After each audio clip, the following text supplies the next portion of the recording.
I would like to say for the record that, and also for the men behind me who are also wearing the uniform and their medals, that my sitting up here is really symbolic. I'm not here as John Kerry. I'm here as one member of a group of 1,000, which is a small representation of a very much larger group of veterans in this country. And were it possible for all of them to sit at this table, they would be here and have the same kind of testimony. I would simply like to speak in very general terms. I apologize if my statement is general, because I received notification yesterday you would hear me, and I'm afraid because of the injunction I was up most of the night and haven't had a great deal of chance to prepare. I would like to talk representing all those veterans and say that several months ago in Detroit, we had an investigation at which over 150 honorably discharged and many very highly decorated veterans testified to war crimes committed in Southeast Asia. Not isolated incidents, but crimes committed on a day-to-day basis with a full awareness of officers at all levels of command. It's impossible to describe to you exactly what did happen in Detroit, the emotions in the room, the feelings of the men who were reliving their experiences in Vietnam. But they did. They relived the absolute horror of what this country, in a sense, made them do. They told the stories of times that they had personally raped, cut off ears, cut off heads, taped wires from portable telephones to human genitals and turned up the power, cut off limbs, blown up bodies, randomly shot at civilians, razed villages in a fashion reminiscent of Genghis Khan, shot cattle and dogs for fun, poisoned food stocks, and generally ravaged the countryside of South Vietnam, in addition to the normal ravage of war and the normal and very particular ravaging which is done by the applied bombing power of this country. We called this investigation the Winter Soldier Investigation. The term Winter Soldier is a play on words of Thomas Paine's in 1776 when he spoke of the sunshine patriot and summertime soldiers who deserted at Valley Forge because the going was rough. And we who've come here to Washington have come here because we feel we have to be winter soldiers now. We could come back to this country and we could be quiet. We could hold our silence. We could not tell what went on in Vietnam. But we feel because of what threatens this country, the fact that the crimes threaten it, not reds and not redcoats, but the crimes which we're committing are what threaten it. And we have to speak out. I would like to talk to you a little bit about what the result is of the feelings these men carry with them after coming back from Vietnam. The country doesn't know it yet, but it's created a monster in the form of millions of men who have been taught to deal and to trade in violence, and who are given the chance to die for the biggest nothing in history. Men who have returned with a sense of anger and a sense of betrayal which no one has yet grasped. As a veteran and one who feels this anger, I'd like to talk about it. We're angry because we feel we have been used in the worst fashion by the administration of this country. In 1970, at West Point, Vice President Agnew said, "Some glamorize the criminal misfits of society while our best men die in Asian rice paddies to preserve the freedoms which those misfits abuse." And this was used as a rallying point for our effort in Vietnam. But for us, his boys in Asia, whom the country was supposed to support, his statement is a terrible distortion from which we can only draw a very deep sense of revulsion, and hence the anger of some of the men who are here in Washington today.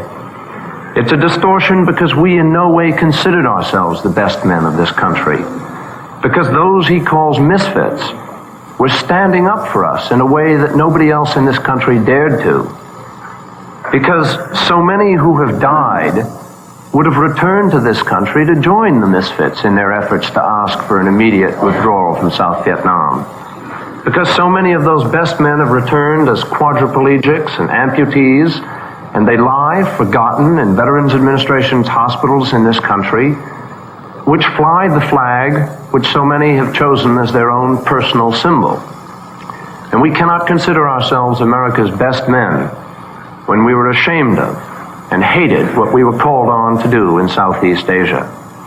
In our opinion, and from our experience, there is nothing in South Vietnam, nothing which could happen that realistically threatens the United States of America.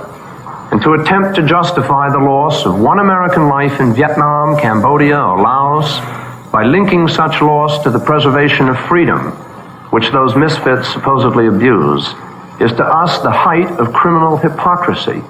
And it's that kind of hypocrisy which we feel has torn this country apart. We are probably much more angry than that, and I don't want to go into the foreign policy aspects because I'm outclassed here. I know that all of you have talked about every possible alternative to getting out of Vietnam. We understand that. We know that you've considered the seriousness of the aspects to the utmost level, and I'm not going to try and deal on that. But I want to relate to you the feeling which many of the men who've returned to this country express. Because we are probably angriest about all that we were told about Vietnam and about the mystical war against communism.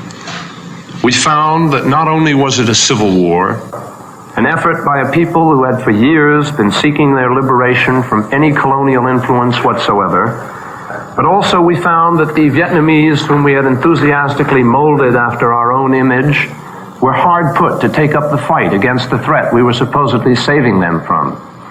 We found that most people didn't even know the difference between communism and democracy. They only wanted to work in rice paddies, without helicopters strafing them, and bombs with napalm burning their villages and tearing their country apart. They wanted everything to do with the war, particularly with this foreign presence of the United States of America, to leave them alone in peace. And they practiced the art of survival by siding with whichever military force was present at a particular time, be it Viet Cong, North Vietnamese, or American. We found also that all too often American men were dying in those rice paddies for want of support from their allies. We saw firsthand how monies from American taxes was used for a corrupt dictatorial regime. We saw that many people in this country had a one-sided idea of who was kept free by our flag, as blacks provided the highest percentage of casualties. We saw Vietnam ravaged equally by American bombs, as well as by search and destroy missions, as well as by Viet Cong terrorism. And yet we listened while this country tried to blame all of the havoc on the Viet Cong.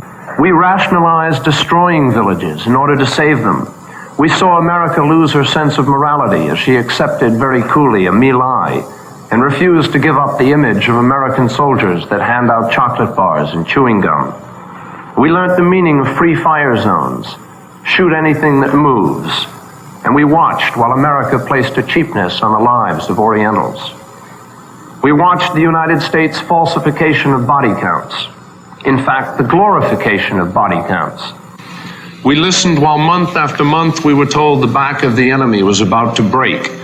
We fought using weapons against Oriental human beings with quotation marks around that. We fought using weapons against those people which I do not believe this country would dream of using were we fighting in a European theater, or let us say a non-third world people theater. And so we watched while men charged up hills because a general said that hill has to be taken. And after losing one platoon or two platoons, they marched away to leave the hill for the reoccupation of the North Vietnamese. Because we watched pride allow the most unimportant of battles to be blown into extravaganzas. Because we couldn't lose, and we couldn't retreat. And because it didn't matter how many American bodies were lost to prove that point. And so there were Hamburger Hills and caissons and Hill 881s and Firebase 6s and so many others. And now we're told that the men who fought there must watch quietly while American lives are lost so that we can exercise the incredible arrogance of Vietnamizing the Vietnamese. Each day,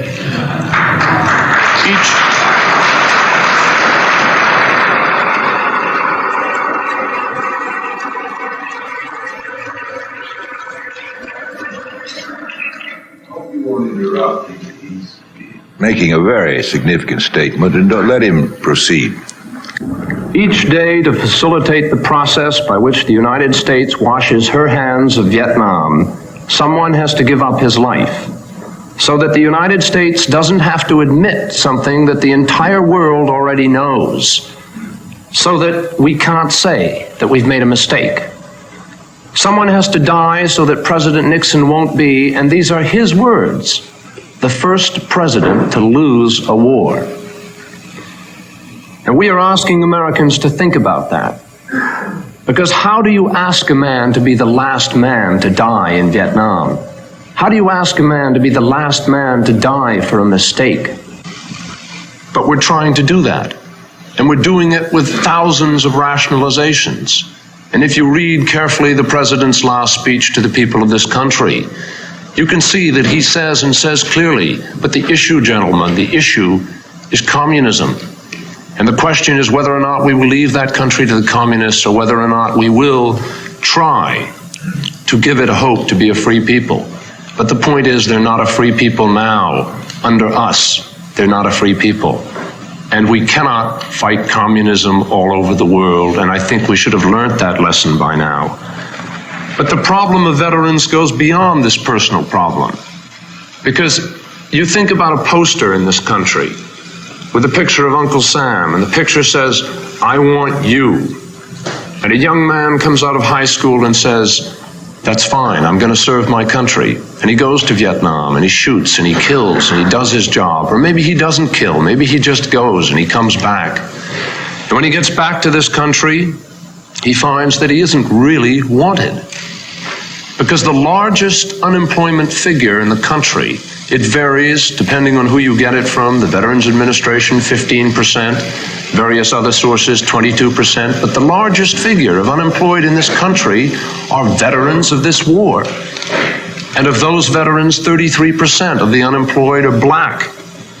That means 1 out of every 10 of the nation's unemployed is a veteran of Vietnam. The hospitals across the country won't or can't meet their demands. It's not a question of not trying, they haven't got the appropriations. A man recently died after he had a tracheotomy in California. Not because of the operation, but because there wasn't enough personnel to clean the mucus out of his tube and he suffocated to death. Another young man just died in a New York VA hospital the other day. A friend of mine was lying in a bed 2 beds away and tried to help him. But he couldn't, and they rang a bell, and there was no one there to service that man. And so he died of convulsions. 57%, I understand 57% of all those entering VA hospitals talk about suicide. And some 27% have tried.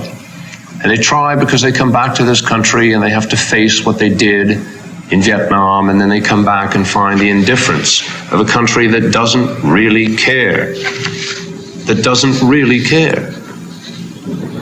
And suddenly we're faced with a very sickening situation in this country because there's no moral indignation. And if there is, it comes from people who are almost exhausted by their past indignancies, and I know that many of them are sitting in front of me.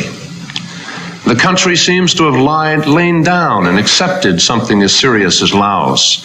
Just as we calmly shrugged off the loss of 700,000 lives in Pakistan, the so-called greatest disaster of all times. We are here as veterans to say that we think we are in the midst of the greatest disaster of all times now, because they are still dying over there, and not just Americans, Vietnamese. And we are rationalizing leaving that country so that those people can go on killing each other for years to come. Americans seem to have accepted the idea that the war is winding down, at least for Americans. And they have also allowed the bodies which were once used by a president for statistics to prove that we were winning this war to be used as evidence against a man who followed orders and who interpreted those orders no differently than hundreds of other men in South Vietnam. We veterans can only look with amazement on the fact that this country has not been able to see that there's absolutely no difference between a ground troop and a helicopter crew. And yet people have accepted a differentiation fed them by the administration.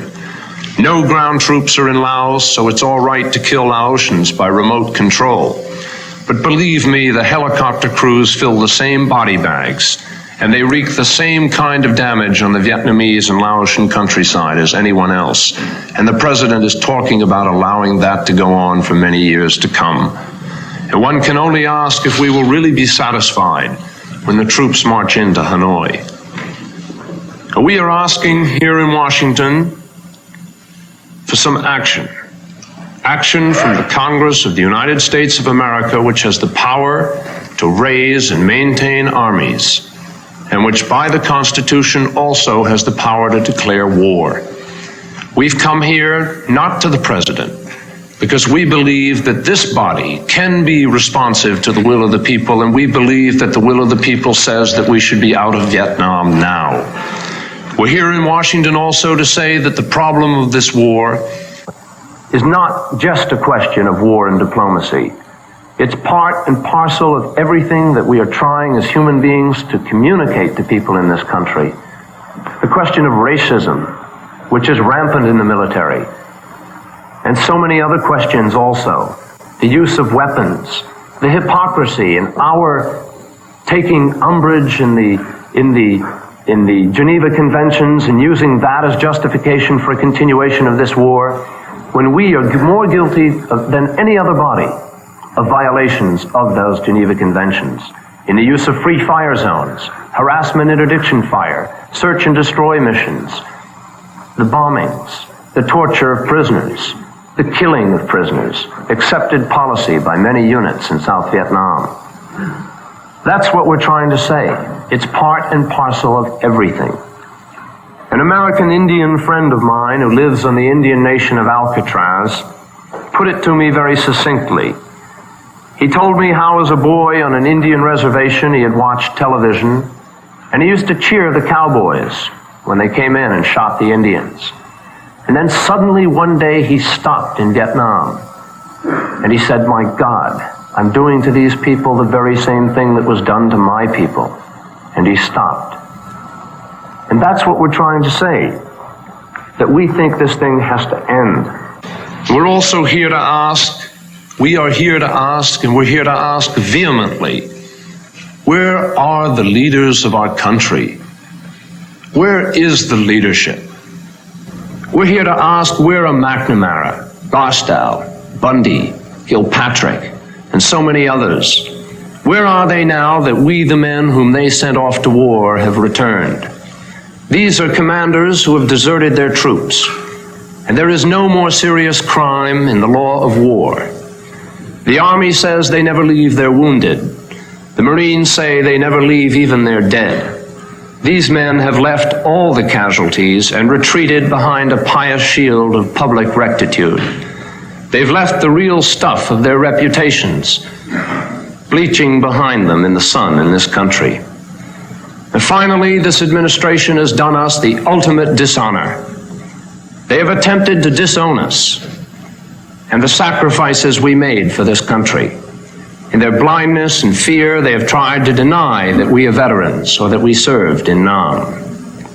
We do not need their testimony. Our own scars and stumps of limbs are witness enough for others, and for ourselves, we wish that a merciful God could wipe away our own memories of that service, as easily as this administration has wiped their memories of us. But all that they have done, and all that they can do by this denial, is to make more clear than ever our own determination to undertake one last mission, to search out and destroy the last vestige of this barbaric war, to pacify our own hearts, to conquer the hate and fear that have driven this country these last 10 years and more. And more, And so when 30 years from now our brothers go down the street without a leg, without an arm or a face, and small boys ask why, we will be able to say Vietnam, and not mean a desert, not a filthy, obscene memory, but mean instead the place where America finally turned and where soldiers like us helped it in the turning.